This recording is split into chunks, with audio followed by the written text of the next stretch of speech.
Hi, I'm Albert Wegge with BuildingCodeGuy.com. One of the newest additions to the 2010 California Building Code is Section 1024, Luminous Egress Path Markings. This code is included in the 2009 International Building Code and has been adopted by the 2010 California Building Code so as to provide an additional level of safety while in an exit or exit passageway during a power failure when attempting to exit the building safely.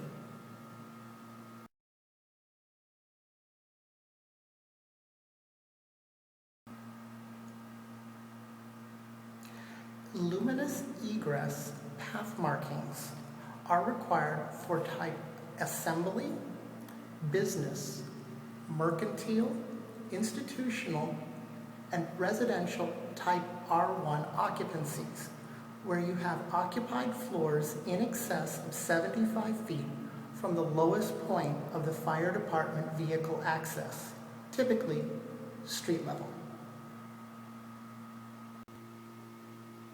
So let's take a look at some examples of luminous egress path markings.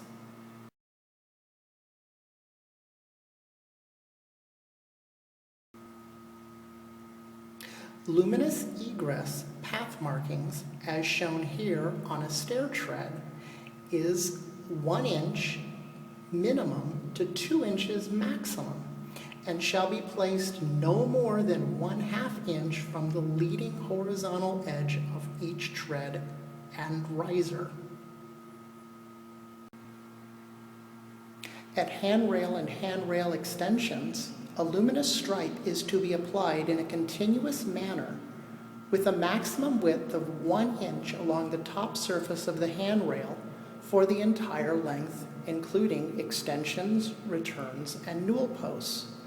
Where the handrail turns a corner, the gap shall not exceed 4 inches. Whereas this exit enclosure was upgraded and luminous stripes were installed on the stairs, you can see that this upgrade did not include the handrails. That is not a criticism of this project, but an observation. Likewise, you may notice other items that, when originally installed, were compliant with the building codes at that time. At landings, the luminous stripe may be applied to either the floors or the walls, or a combination of both. Again, like the installation on the stairs, the required width is a minimum of 1 inch to a maximum of 2 inches. When luminous stripes are wall mounted for the use of the perimeter edge demarcation, the bottom edge must be applied within 4 inches of the floor, and there must remain a 2 inch maximum separation between the stair and the wall mounted luminous stripe.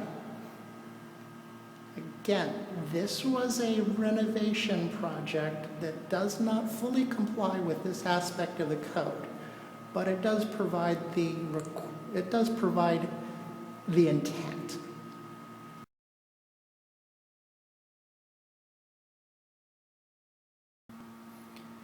Within the exit enclosure, there may be obstacles.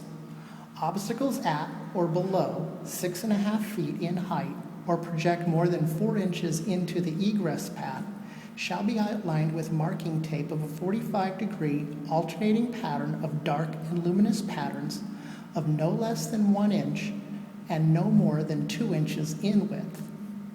In no such case shall this obstacle tape conceal any required information or indicators such as operation and/or use.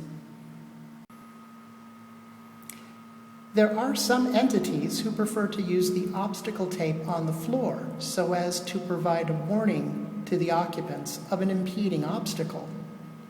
Others have used solid luminous stripe, either as a jog around or bevel around the obstacle, such as the case in this exit enclosure. The code is silent relative to this particular matter. However, for architects and contractors installing new work per this 2010 California Code section, it might be best to inquire with your local authority having jurisdiction.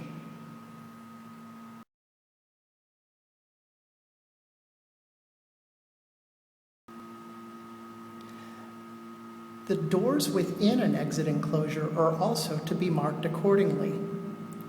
Door frames, tops and sides are to be outlined with a solid and continuous stripe of no less than 1 inch and no more than 2 inches in width.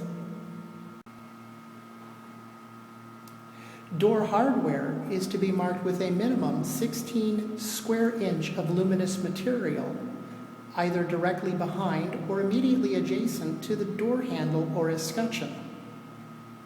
As required by the 2010 California Building Code Section 1024 Luminous Egress path markings, I had stated the fact that door hardware is to be also marked with luminous material.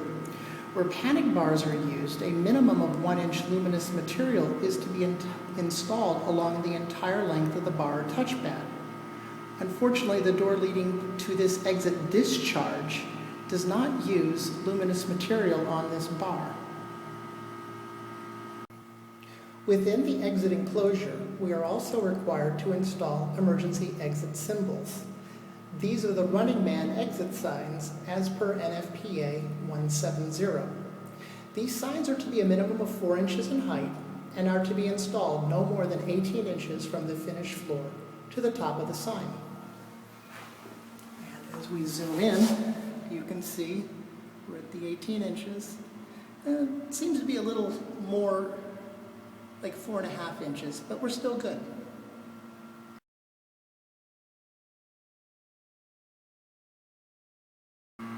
Section 1024, Luminous Egress Path Markings, for both the 2010 California Building Code and the 2009 International Building Code, was added to provide occupants safe egress from a building or structure in the event of a power outage.